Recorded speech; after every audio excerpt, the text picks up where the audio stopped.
20 ireo toerana afaka anaovana fampelezan-kevitra eto an-drenivohitra, 5 kosa ireo izay tsy azo anaovana izany. Misy ofany ary andraikentan'ny komina Antananarivo renivohitra ny ankamaroan'izy ireo. Azo andriany Anarivelo tetsy amin'ny tsenan'ny Nosy sy tany amin'ny tsenan'ny Imerintsiatosika fanaingam-piariana ny fifanakalozana ara-baritra sy ny tolotra ary ny tinady ka tsy maintsy hatsaraina miaraka amin'ny famoronana orinasa ny seha-piarinan'ny tantsaha hoy ny kandida. Andro fahatelo ny fitokonan'ny mpianatra ny votovorona niatrehany mpitandro ny filaminana tsy eken'ny mpianatra ny politeka ny tsy fandoavana vatsim-pianaran'izy ireo 3 volana. Nahoana ny kandida no mahita vola anaovana propagandy nefa vatsim-pianarana kilabao hoy ny sasany tamin'izy ireo. Ary farany tsy mahazo mampanofa fiara ho enti manao propagandy ireo kooperativa tsy manana fiara mihoatra ny 30. Anetsy ny maro isan'andro no fanireny fiara mpitaritra ho fain'ny mpanao politika ireny.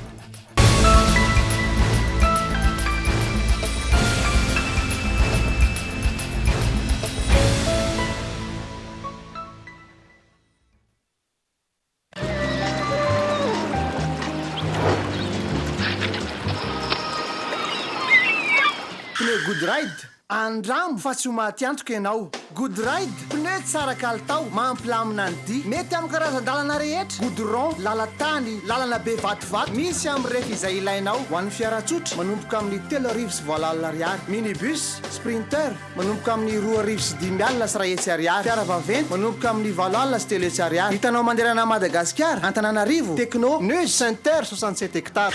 Good ride mandeha am-pilaminana.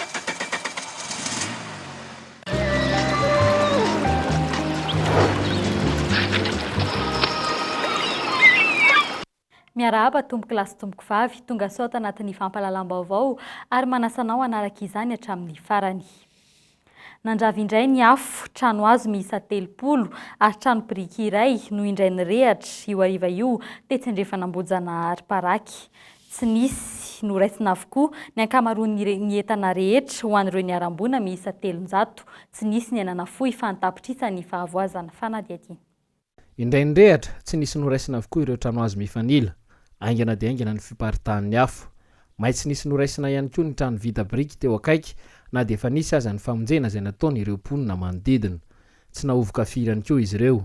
Raha ny fanazavana izay nomen'ireo mponina teny an-toerana dia misy amin'ireo mipetraka amin'ireo trano hazo may ireo no mivarotra hani-masaka toy ny vavanomby ka teo am-pikarakaraina no mety nisy ny pitika ny menaka ny tarika ny famaizana n'ireo trano hazo. Rehefa manontanytany eo zany zahay dia hoe vokatra sakafo olona manao sakafo zany varotra vavanombo no hoe nipoiran'le loza zany. Tsy nisy ny naratra na ihany koa maty tamin'ity hain-trano ity sainginetana toa ny fanaka ao an-trano dia vitsy sisa no avitra niaraka tamin'ny akanjo teny ankoditra. Maro ireo mpanararoatra hoy ireo mponina teny an-toerana ka nahasarotra ny famonjena ireo entana. Ny fiantsona avy hatrany ireo tompona ndraiky mpanjakana no niraisan'ireo niarambona. Tsisy raisina tsony ny entana tao an-trano na dia ray ary tamin'ny fitafiana rehetrarehetra. Entanareo fotsiny mba voavitra kely reo ary mbola be dia be ny tompony amina nipitsipy teo mbola tsy fantatra akanjo kely tamin'ny anna fotsiny vao ray teo. Tena tsisy raisina tsony izao. Zay tany am-pivarotana zany na eno dia avany zay ny tonga nakaty. Tsisy raisina tsony na akanjo ary tsisy soloana tsony fa zao sisa ny nanaovanay. Nandray ny andraiky ny fokotany teny an-toerana ka nisy ny trano izay nomena ireo fianakaviana niarambona ireo. Efa misy ihany koa ny fitadiavana sakafo indrindra ho an'ny hariva izay ataony ny fokotany. Ny andraikitra andraisinay aloha zao ny androany dia miezaka ny fokotany zany satria may daholo ny entan'ireo olon'ireo na viliana ny sotrinanana tsy misy dia miezaka zany ny komity fokotany eto andro sakafo vary sy laoka zany aloha ho amonjena ny zareo amin'izao alina izao satria raha ny fahafantaranay azy dia na ny atoandro ary tsy nisy sakafo nohanina zareo fa tao anatin'ny fotoana fikarakarana mihitsy no trango izao vony izao. Lavitra dia lavitra ny lalankely miditra ny amin'ity toerana nisiny ny fahavoazana ity. Nampanasatra ny fihetsehan'ny mpamonjy vona izany. Eo ihany koa ny fitangoronan'ny olona tamin'ity tanàna tery dia tery ity. Ahitano enina raha kely indrindra no nitranga hatramin'ny fiandohana ity volana ity. Tanàna iray manontolo no lasa lavenina. Eo amin'ny pejin'ny fampianarana nanamafy ny fitokonana androany ireo mpianatra politeknika votovorona. Tsy nahafa-po azy ireo ny fionany tamin'ny tompon'andraikitra Isantsokajiny omaly teny amin'ny ministeran'ny fampianarana ambony taorian'ny fitakiana efa ho 3 andro izao momba ny resaka fahasim-pianarana 3 volana. Nanamafy ny fitokonana androany ireo mpianatra teny Alakamisy Feno Arivo tany an-toeran'ny Narindra Randrianomanana. tonga ny barasy tahaka ny mazatra ny mpianatra tetsy amin'ny araka misy feno arivo ny maraina teo tsy faly izy ireo tsy nanome afa-tsy roa volana ny ministera raha toka va tsy mpianarana telo volana ny takiny tsy misy tokotary ny misaran'ny kojakoja-pianarana tsy nahafa-pony fiainana tamin'ny fioniversité ny CSS sy ny solotenan'ny mpianatra zay ny andro valiteny mahafa-koa nefa nisy vaholana nataony zareo ihany zany hoe mbola tsy ampy lasa zany hoe bourse 2 mois mbola any amin'ny mois d'octobre any amin'ny mi-octobre mety ho azy tonga ty amin'ny ankizy le 2 mois io dia sisy équipement anatin'le zany hoe hatramin'izay zany maninona tsy misy équipement zany io zany mahalasa an'izay ankizy nefa fa telo volana zay nidirana taty amin'indrindrindra taty amin'ny polytechnique dia zay zany mba manentana ny ao amin'ny fidina-panjakana manentana ny ao amin'ny sy tompona andraikitra koa mba voay farazinaingana le volan'ny mpianatra satria titolany fa mandeha dia sarotra be ny maîtrisen'ny mpianatra tsy misy ny fiatsika mahery ka tsy niditra ny sehatra ireo mpitandron'ny filaminana na dia nitazatazana teny aza milamina ihany koa ny tsena sy ny manodidina ary efa malala ny fizotra ny fitokonana ireo mpianatra mipaika ny ome foloa dia toy izao no mitranga eny toerana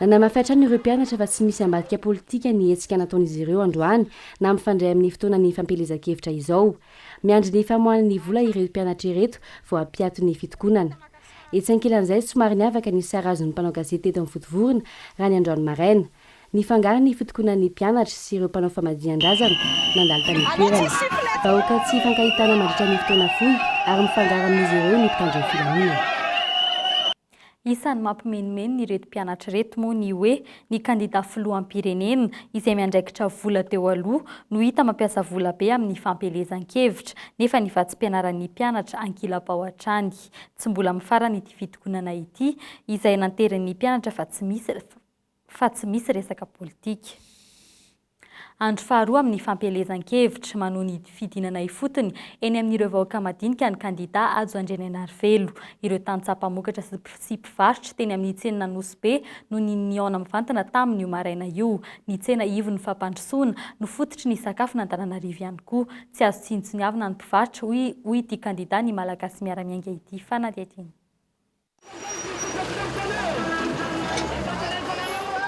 Fidinana ifotony mba hahafantarana mivantana ny olana tantsaha sy ny mpivarotra n'ireo legioma sy ireo akora ara-tsakafo natoraly iankina ny fahasalamana Antananarivo no tanjon'ny kandida Ajo tao amin'ny tsena Nosy. Fitsidiana tampoka avy hatrany dia nifandray ny tadin-dokanga nipetraka amin'ny fifampitokisana teo amin'ny kandida Ajo sy ny soloten'ireo mpivarotra n'Arivo ny teto amin'ity tsena isan'ny lehibe indrindra eto an-drenivohitra ity. Zany empapidinazy fa commune continue zao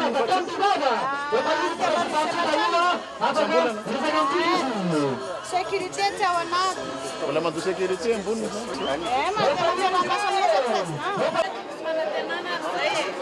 tena iasitsika mitanakao fa mba nanao zay kely vita teo amin'ny toerana nametrahana ny tena zay ny satria matsaro tompona andraikitra hoe raha vela am'izao fotsiny mampalahelo ny firenena olona manana place zao manana dimy tsy manana ny tsena eto kaneto ane tsy an'ny fanjakana fa ny commune no mitatana ny tsena rehetrarehetra fa tsy ny fanjakana fa tsy midika koa zany tsy ho jerena ny kola fa ny ambadika efa betsaka ny nataonay teto na nanamboatra ny lalana manodidina ty nampanompotra ny tsikafona tato mba fahan'le tsena misoka. Ny fahafantarana bebe kokoa ny zava-misy sy miantraika amin'ny vantana amin'ny fiainan'ny mponina no ahafahana mitondra vahaolana mifanaraka amin'ny filan'izy ireo. Ilaina ary apetraka ny sehatra ahafahany sy ampiarina toy ny asa fivarotana tahaka izao, ifaneraserana sy ifandraisana amin'ny fitondram-panjakana fohibe mba ahafahana mandrindra ny fiainam-bahoaka eny ifotony. Ho an'ireo mpivarotra sasany efa ela no niandrasany ny hita maso ny kandida Ajo. Mba mba mijery tia fantatra ny aty an-tsena mba fantatra ny keo ny zava-misy fa tsy sao dia zavatra hafa nytatakain'ny mpanolontsaina avy eo fa tsy ny zavatra marina ty rahako mividy vary sao dia lazainy fa 6 000 ka izy 5 000 mahita le misy azy ihany zany manao azy anina fa ohatran'ny hengo fotsiny hatramin'izay zao atsika mirahalahy vao fakay mastory niezaka nanao izay tratra nyity kandida ity tamin'ny fotoana na teo amin'ny fitantanana ny primature lefitra azy tsy mbola ampy anefa ny zava-bita raha ny asa andrasan'ny vahoaka amin'ny mpitondra ka ny anoho izany no fanamby apetrany imery tsy atosika ny farany avaratra indrindra amin'ny faritra Itasy ny tsenan'ny omby sy ny legioma no malaza any ankoatra ny fandraharana amin'ny endriny maro mbola teny an-tsena ihany ny kandida Adzo niaraka tamin'ny lehibe ny faritra Itasy teo aloha sy ireo tompona ndraiky mpahefana toy ny Bentanana sy ny lehibe Pokotany resy lahatra tamin'ireo zava-bitany tao amin'ny faritra Itasy fanadihadina. Ao fantany nandeha ny feo fa hoe andalo ny kandida Adzo ny hitatra ny faharetan-tsena androany tao an-tampon-tanànan'i Imery tsy atosika. Avy hatrany dia nifandray tendro ny laharam-pahamehana rehefa nifampiresaka tamin'ireo mponina teto ity kandida ity. Saika ny ankamaroan'ny tranga misy eo amin'ny fianan-tantsaha, miaingany amin'ny vidim-bary sy ny zezika, mandalo amin'ny resaka foto-drafitrasa ka hatramin'ny tontolon'ny fampianarana. Maro ireo fitarainana nanararaotan'ny mponina an'izao fandalovana izao. Ny fandehanany rehetra mifidy no anjaran'ny vahoaka amin'ny fanarenana ny firenena ho ny fanazavany. Zay ny amin'ny tanan'ny fifidianana malaky mba tsy janonana amin'ny krizy dia mba tonga ny olona mampiasa vola dia betsaka mikarama dia betsaka mikarama dia mandeha ho azy ny tsena fa rehefa tsisy vola ny olona inona moa ny afaka ataony eo fa tsisy neninina ataony eo fa rehefa manam-bola ny olona mandeha fotsiny tsena fa manahirana anay président dia le resaka bâtiment tena olana tsy mananao kely an'iny dia mbola miezaka indray manao rehefa avy eo le nampitanimeranay le tamin'ny ka zay mihitsy ny olana zay ngeny ezahantsika mba fametanana ohatran'ireny fa le volam-panjakana kely rehefa mba te zany mba niezaka hoe zarany le volam-panjakana mba afahantsika manao zany président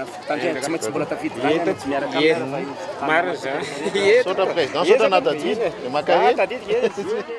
ny zava-bitany tamin'ny na prime ministre lefitra azy tao amin'ny faritra Itasy no naharesy lahatra ireo vahoaka marobe tonga ny tsena sy ny tafa taminy androany tao amin'ny tsenan'i Imery tsy atosika.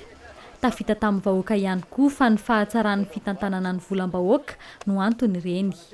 Foto-drafitra samaro teo amin'ny lafin'ny fampianarana sy ny omby izay tena riarian'ny mponina no nitondran'ny fanampiana izay avy amin'ny volam-bahoaka tsara tantana hatrany. Efa niara-ny asa tanjotra nandritra ny efa-taona nanao an'ny lycée Ambomandry, nanao an'ny lycée Ambopandraona, nanao an'ny CG Ambopandraona, nanao an'ny CG Miantsarivo. Zay nasaiko mijoro aminareo mitondra azy aty. Ary zay nanesoran'ny olona teo satria miaraka amin'ny olona tia fampandrosoana ary tia mahitsy tsy tia mivilivily. Io izy, efa io izy. Amin'ny 25 oktobra Adzo. Ny anony zava-bita kosa mba ho riarian'ireo taranaka faramandimby no tanjona tratrarina manaraka. Any an-tanana ny fandraisana andraikitry ny tsirairay izany. Mijery an'ireto ankizy reto ho an'ireo zanakitsika ireo ny divantsika ohatr'izao. Afaka nataoko ny nanao propaganda, nanao mitinina be, mbola ho avy zay miaraka amin'izay fa nezahana mihitsy ny fanaritava aminareo tsirairay avy mba enony tahitanareo tao an-tsena sy ety an-dalana ety satria rehefa ery amin'ilay mitinina ery le mpihira vavy na le mpihira lahy arakaraky ny misy atsika ny tena jerenareo sy enonareo fa tsy le hevitra hoentiny eo anatsarana sy hoentina manatsara nyity fireneny ity. Matoa midina ohatr'izao dia mba fanakalo hevitra sy tia hafantatra ifotony ny olana satria rehefa tonga eny ambony eny ka tsy mahalala ny olana ety ifotony ety dia mazava ho azy ny olan'le manodidina ny tena ihany ny voava fa ny olana voaka aty ambany ety tsisy mpijery mihitsy. Tao anatin'ny fihaonan'ny kandida Adzo tamin'ireo tompona ndraiky mpahefana ifotony toy ny Bentanana sy ny lehibe Pokotany no nangatahiny ireto farany ny vinam-piarahamonina hoenty mandresy lahatra ny mponina ao an-toerana mahakasika ny fanovana tiana hoentina eto amin'ny firenena. Hoenty manatanteraka izany isy ny fihaonam-be iarahana amin'ity kandida ity any amin'ny faritra Itasy. Ambany tanàna maro anisany ankizy sy ny tanora teny Ambodiady, Ambomanarina, Andranomanalina ireo ny toerana notsidiny ny kandida ajo io tapakandro hariva io. Nampihetsi-po azy manokana ny faharenesana ny taraina ny tanora amin'ny tsy fisian'ny asa sy ny ray aman-dreny noho ny fahasahiranana mampiditra ny mpianatra an-tsekoly. Voaloha laharana anatin'ny vinam-piarahamonina hoentina izany. Fanariadiny. Ankizy tsy ampy taona iray ao anatin'ny 5 no voatery miasa eto Madagasikara raha ny antotanisany birao iraisam-pirenena momba ny asa. Voatery mandao ny sekoly ireny zaza ireny, manampy ny ray aman-dreny amin'ny fitadiavana sy ny famelomana ny ankohonana. Manana viana sy nofinofy eo amin'ny fiainana nefa ny zaza malagasy na dia ireo hita ho tena sahirana azy. Milaza mpampianatra, dokotera. Niasa tikeo alivia mpitondra moto. 420 faingovalo isan-jaton'ny mponina eto Madagasikara dia zaza latsaky ny 420 taona avokoa. Olana ho an'ny ray aman-dreny manana fahasahiranana sy tsy fahampiana ny fampijirana azy ireo any an-tsekoly. Ray aman-dreny zany tsy manam-bola. Ireo ngamba misy ray aman-dreny sasasasa reo tena jaly le kizy hoe ohatran'izao zao dia tsy mianatra vitanao mampalahelo tena toerana nefa misy fa ny toerana misy amin'ny lehibe misy fa 65 000 francs zany tsy hanana an'le ray aman-dreny. Aorian'ny 420 taona fahasahiranana sy enatra ho an'ireo tanora no iverina hiditra an-dakilasy indray. Vitsy raha teo ny fikambanana mihainy tanora ka tsy mahenika ny filana amin'izany sehatra izany. Sahirana arak'izany ireo tanora amin'ny fitadiavana asa hiatrehana ny ho avy. Laza be loatra le mpanararoatra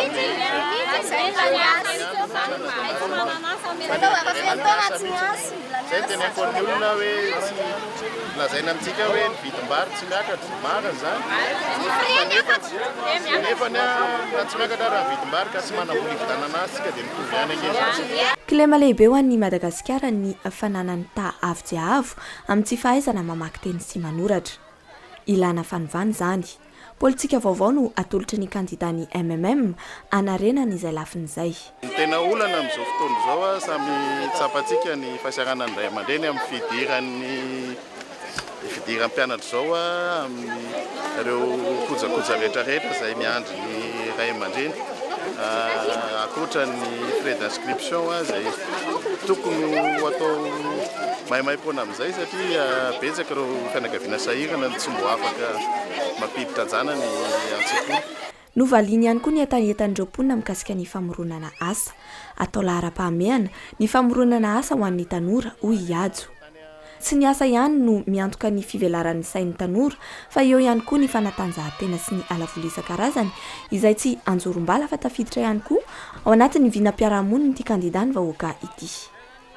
Niona tamin'ny komandy ambony sandarmariam-pirenena ihany koa Maly nisy olo tena ny fikambanam-be Europeana ny ambasador Leonidas Tesapsidis nisy ny fifanankalozan-kevitra momba ny fandriam-pahaleman'ny firenena amin'izao vanim-potoana ny fifidianan'izao raha ny fanazavana azo ka namafisiny tamin'izany ihany koa ny fahatongavan'ireo mpanaramaso avy amin'ny vondrona Europeana naterin'ny komandin'ny sandarmariam-pirenena fa tsy maintsy antsoroka feno ny fandriam-pahalemana izy ireo arak'izay fitaovana eo am-pelatanana ary efa nisy ny fivoriana lehibe natao momba izany.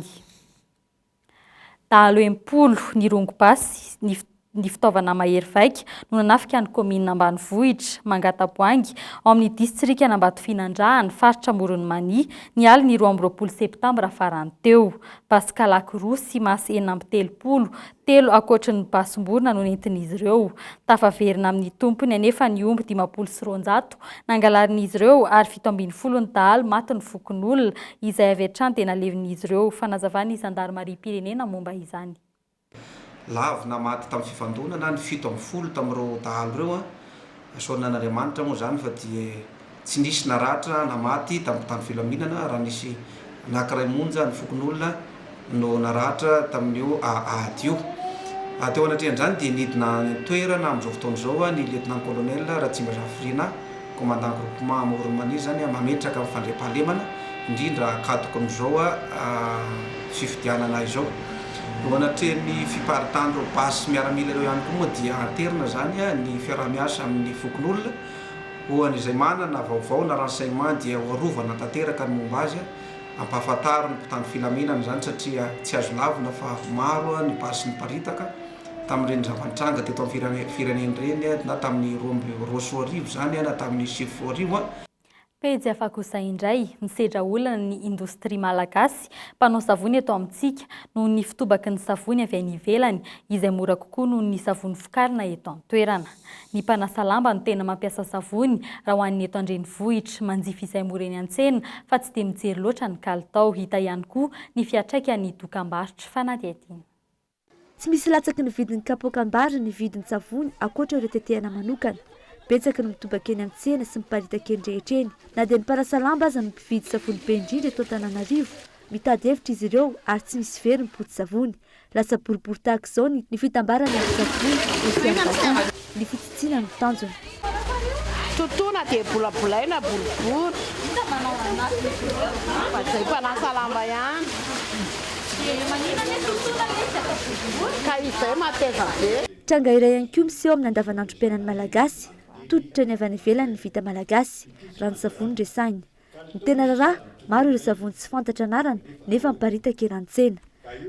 Karazana savony vaingana 40 eo sy karazana vovon-tsavony 12 eo no miparitaka sy mitobaka eny an-tsena. Rehefa natao mifanisana na ireo mpivarotra aza tsy mahalala hoe avy aiza izy ireny. Tsy haiko a.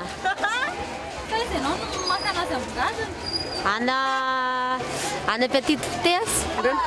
Zay nge mivarotra tombatany ilay azy no. Tombon'izay no antaninao anareo an'izany. Manoloana izany ho an'ireo tsy dia mividy an'ireny antsinjara ny mameno tsena ireny, ny loko-tsavony masitsivana ho an'ny tokantrano maro. Savony fotsifotsy 500 ireny. Inona ny anton'izay? Tsisy fofona sady mandroatra. Fampiasanao tokantrano? Savony fotsy. Ahoana no mety fiatraikan'ny fampiasana savony tsy azo antoka amin'ny fahasalamana indrindra ho an'ny hoditra. Mivizaka ny 20 andro ny hoditry ny olombelona, saingy tsy mihitsana ny ala rehefa nandro amin'ny savony. Ny savony antsoina hoe surgras no tena tsara ho an'ny hoditra. Misy ireo akora tsy mifanaraka amin'ny hoditra arakaraka ny tsirairay ka mila fitandremana.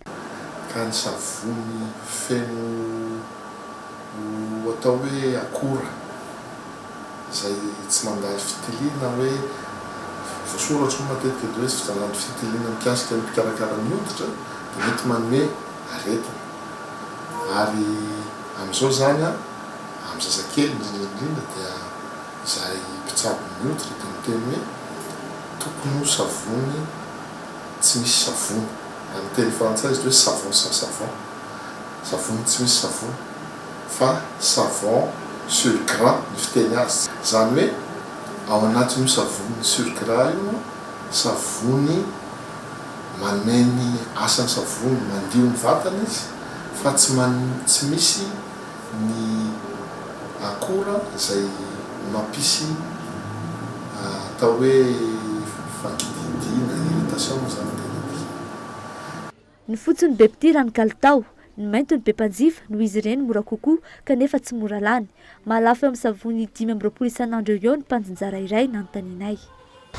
Ny manomboka hatrany amin'ny 500 sy 200 hatrany amin'ny 500 sy 900 ny karazana savony arakaraka fa ny tena mpampiasa betsaka dia ny mpanasa lamba.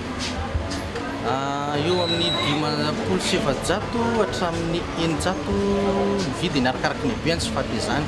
Mila mahana ny tsirairay amin'ny akora nanamboarana ireny savony ireny. Eny fa na dia ireo savony mainty heverina fa tsy haninona ka anasana lamba azy. Mety hitarika aretin-koditra izay mbola tsy azo tsaboina eto amintsika ny savony tsy azo antoka ny fiaviany, tahaka ireny savony amidy amin'ny gadiny eny amoron-dalana ireny. Iverenantsika ny mahakasiky ny fampelezan-kevitra. Fantatra androany ireo toerana rehetra azo anaovana propagandy eto an-drenivohitra sy ireo tsy azo anaovana izany. Saika ny komina Antananarivo renivohitra avokoa no manome ny alalana ampiasana ny akamaroan'izy ireo. Miisa 720 ireo toerana azo anaovana propagandy ireo fa na dia adiny hitovy Rakotondrafony. Misy toerana azo anaovana fampelezan-kevitra avokoa ny boriboritany enina eto an-drenivohitra. Ho an'ny boriboritany voalohany, ny etsy Andotapenaka eo akaiky ny Kianjamaki, any fanjakana malagasy Andoavam-bola. Ny eny Isotry ao amin'ny tranopokon'olona Isotry, an'ny komina Antananarivo Andoavam-bola. Ny eny Tanimbarinandrina eo amin'ny zaridaina ny EPP sy ny lalana Mohamed 5 Andoavam-bola ary amin'ny farany herinandro ihany vao azo ampiasaina. Ao amin'ny boriboritany faharoa, ny eny Ambatotroka, ny toerana malalaka eo akaiky ny EPP. Ny farany herinandro ihany koa no azo ampiasana izany an'ny komina ny toerana. Eny Volosarika ny kianja fanaovana baolina kitra eo akaiky ny CSB2. Ny eny Ambohipo, ny toerana fanaovana basket eo akaiky ny Fokotany.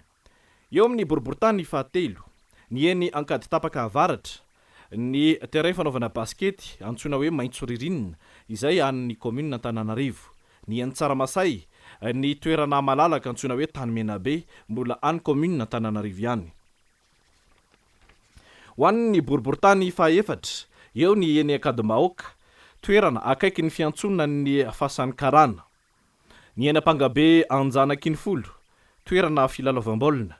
Ny eny Maroro Akadito, kianja filalaovam-baolina ao anatin'ny Fokotany. Ny eny Fort-Voiron, toerana malalaka iray, samy ny commune avokoa no miandraikitra azy ireo. Ao amin'ny boriboritany fahadimy, eo ny etsy Analamahintsy, ny kianja Analamaitso izany, izay hofaina ary an'ny commune. Ny eny Tsarahonenana, kianja filalaovam-baolina eo akaiky na Korondrano Andraisoro, an'ny commune Antananarivo. Ny eny Ambomirary, toerana malalaka eo akaiky ny fidirana amin'ny centre radio Isotope. Ny eny Soavy Masoandro, terrain ihany koa izany toerana lehibe an'ny commune Antananarivo. Ny eo amin'ny boriboritany fahaenina dia misy roa izy ireo, eo ny eny Ambodiady, toerana malalaka eo akaiky ny Somagel. Ny eny Anososo, toerana filalaovana basket eo akaiky ny Brown ny boriboritany, samy ny commune avokoa no miandraikitra azy ireo. Ireo toerana omeny fiadidin'ny tanàna Antananarivo ireo dia tsy ilana fangatahana aty amin'ny tanàna intsony, fa kosa tsy maintsy manao filazana mialoha na déclaration préalable any amin'ny préfecture de police afa-tsy ireo toerana izay misy fepe. Misy ihany koa ireo toerana izay tsy azo anaovana fampelezan-kevitra. Eo aloha, ny kianja ny Mahamasina sy ireo manodidina azy ahitana ny toerana filalaovam-baolina, ny stade annexe ary ny gymnase na ny kianja mitafo. Ny kianja Nalarby izay misy ny toerana fihazakazahana manokana natokana ho an'ny atleta. Ny kianja Ambojatova izay efa natokana hialam-boly ho an'ny ankizy. Ny eo amin'ny manoloana ny lapan'ny tanàna Analakely ary ny tranom-pokon'olona Analakely. Ireo toerana 5 ireo no tsy azo anaovana fampelezan-kevitra eto an-drenivohitra. Isy ny atsapaka ho tanterahan'ny senita amaritana ny fampiasan'ireo kandida ireo kianja eto Antananarivo ireo. Ireo taxi be izay tsy nantsony ireo kandida amin'ny fampelezan-kevitra sisa no misana ny fitateram-bahoaka amin'izao fotoana izao. Nanamafy ny teo anivon'ny UCTU na ny fikambaniny ireo mpitatitra an-drenivohitra fa ireo kooperativa izay tsy manana fiara mihoatra ny 30 dia tsy afaka mandefa fiara manaraka fampelezan-kevitra fa na dia adino. Voalohany ho an'ny fampelezan-kevitra dia efa tazana avy hatrany fa ireo taxi be eto an-drenivohitra sy ny manodidina no nampiasaina ireo kandida. Avy roeny ny vola azo mihoatra amin'ireo asa fanao andavanandro. Ka iazakazan'ireo taxi be ny fanaovana ny propagandy. Ho an'ireo mponina ohatra izay mihazo any vato dia misy amin'izy ireo no efa miandry ao anatin'ny adi-pamantaranandro iray.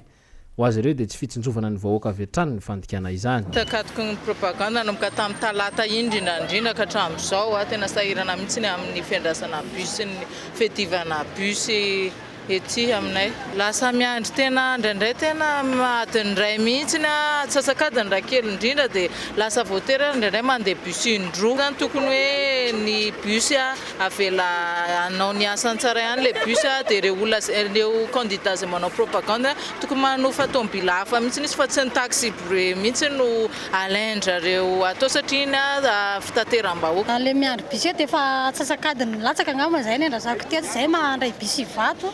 Dia ohatra ny hatramin'ny sim propaganda zany dia ohatra mijalijaly fa ohatra lasa ny zareo mpanao propaganda zany le bus dia ohatra mijalijaly izay. Misy an'ilay propaganda dia faninanana be zany le mandeha manao an'le makany amin'le mpanamboly.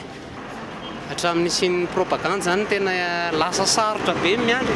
Zay zao indraindray amin'ny enina vao mahafaka eto. Efatra sasany. Tamin'ny efatra sasany zao tonga teto zao mbola tsy mahazo hatramin'izao. Enina moandro zany vao tonga any an-trano. Ina ny vahaolana mety hoe atolotra anao mahakasika azy?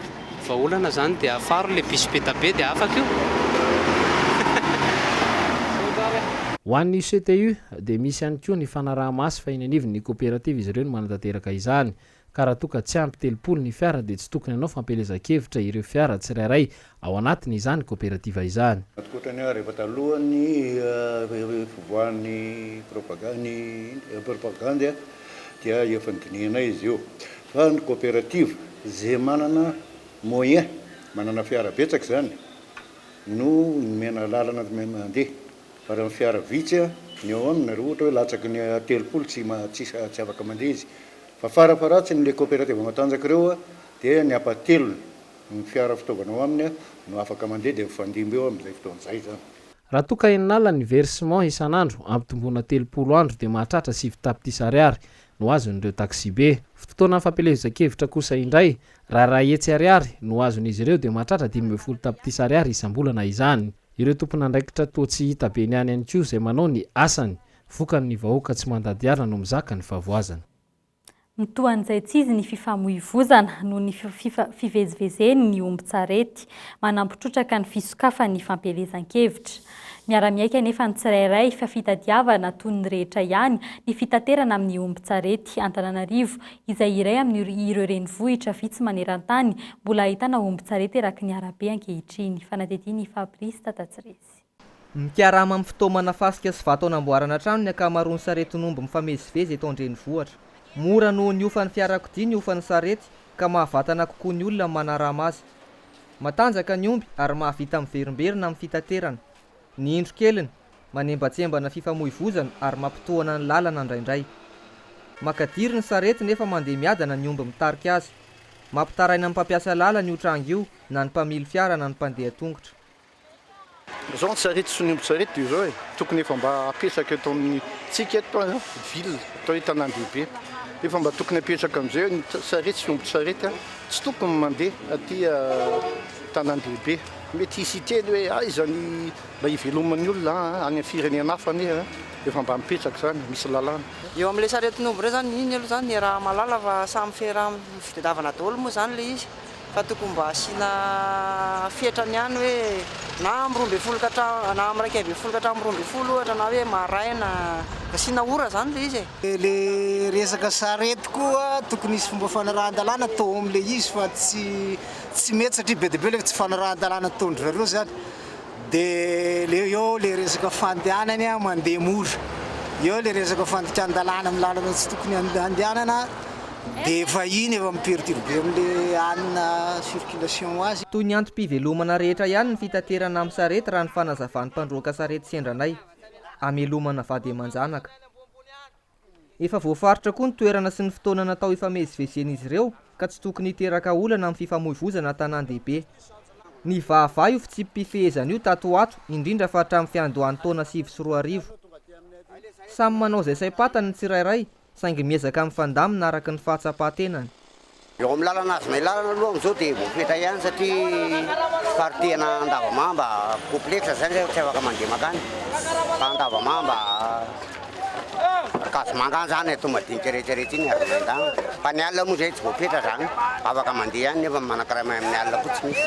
Ny lalana zany zao no tena men'ny fandrakana hoe ofisialy zany mbola mitazona ny amin'eny izy zany ka paray ny andro dia amin'ity zany tsy mivahany kely amin'le krisy fanazanana tsy zany ary zay aloha le amin'ny famovozana fikaramany ty ka tsy hitanay ny hoe hijanonana. Amin'ny alina ihany vao malalaka ny fivezivezena ho an'ny sarety saingy tsy misy ny fikaramana amin'ny fotoana io. Resaka hafa ny sarety fa mbola misy trangaray manelingelina ny fifamoivozana tanàn-dehibe tato anatin'ny 2 andro. Fampelezan-kevitra io. Jeren'ny kominina fotsiny ty raharaha ty tsy nisy afaka nanome fanazavany ireo tompon'andraikitra. Mifandimby mitandahatra iran'ny tanàna ny fiara mitondra ny sarin'ny kandida mirotsaka ho filoham-pirenena. Fiara lehibe ny akamaroan'izy ireny ary mampanano sarotra amin'ny fampiasana lalana indrindra amin'izao vanim-potoana akaiky ny fidiran'ny mpianatra izao. Ny fanafodiny ho an'ny mpiasa sy ny mpianatra miainga alohan'ny an-trano na mandeha tongotra raha akaiky ny toerana aleha. Ho an'ireo tsy afa-manoatra, miaritra ny sitrapon'ny mpanao propaganda mirodorodo amin'ny fiara marobe aloha atao anatin'ny 2 volana. Fifampizarana traikefa sy fahaiza-manao hoenty mampiena ny fiatraikan'ny loza voajanahary ho an'ny mponina ho tanjon'ny atrikasa mandritry ny 2 andro etsy amin'ny leron votovorona. Ny vokatra izao atrikasa izao dia entina nampianan'ireo vahoaka ifotony izay mahazo tombony amin'ny tetikasa Dipeko izay anisan'ireo mahazo tombontsoa dia ny maro antsetra Antalaha ary Sambava. Manomboka tamin'ny taona 9 sy 10 ka hatramin'ny 12 sy 10 miisa 700 ny olona maty, mandidina ny 100 sy 9 sy fitapitrisa ireo trabona raha misy avaly ireo rivo-doza nandalo nandritra n'izay fotoana izay. Isa-taona rivo-doza 3 na 4 no mandalo eto ary misy hatrany ny herintsika isin'ny tondran-drano noho ireo rivotoza ireo miamahery vaika isa-taona. Mila mahay mifeny faitrehana izany mialoha mandritra ary aorianareo loza voajanahary ireo ny mponina. Tanjony tetikasa Dipeko izay efa andiany fatelo amin'ny taona ity. Tsy mila ampiana tsony le olona fa efa fantany 2 andro mialoha dia fantany hoe zao daholo ny tokony atao. Le cyclone manko fantatra 2 andro mialoha dia fantatra hoe amin'izao izy mandalo. Ny pirofo faharoa azo entina ihany koa zany miaina be mihitsy nisan'ny olona entin-drano zany na hoe tsy hitapopoka amin'ireo faritra ny asan'ny Dipeko ireo. Na ny trano rava arany dia efa miaina be mihitsy ny trano rava amin'ireo faritra ireo. Anisan'ireo tetikasa tsy miankina ao anatin'ny fandaharana asa Dipeko intsony ny mponina any amin'ny Fokotany Marambo, commune Ambalibe, district Antala ankehitriny. Efa mahavita tena amin'ny fiatrehana ny loza voajanahary izy ireo noho ny fiara-miasa tamin'ity fandaharana asa vondrona Europeana ity. Matsembolany natao asa imo ary le asa le taloha zegny natao imo foka. Miasa 7 heures jusqu'à midi. Ary arivo zegny le fagnarana fokon'olo. Le faharoa ny nagnanjegny foka nandritra ny 2 herinandro. Zegny nangifany azy. Le asa fahatelo amizay misy lalana pont fond ndraiky mitsaka hely magnano zegny mianan rano erakeraky igny io magnatony lalan'ny matso io. Igny amizay nagnamboarana pont eo amin'ny 10 mètres.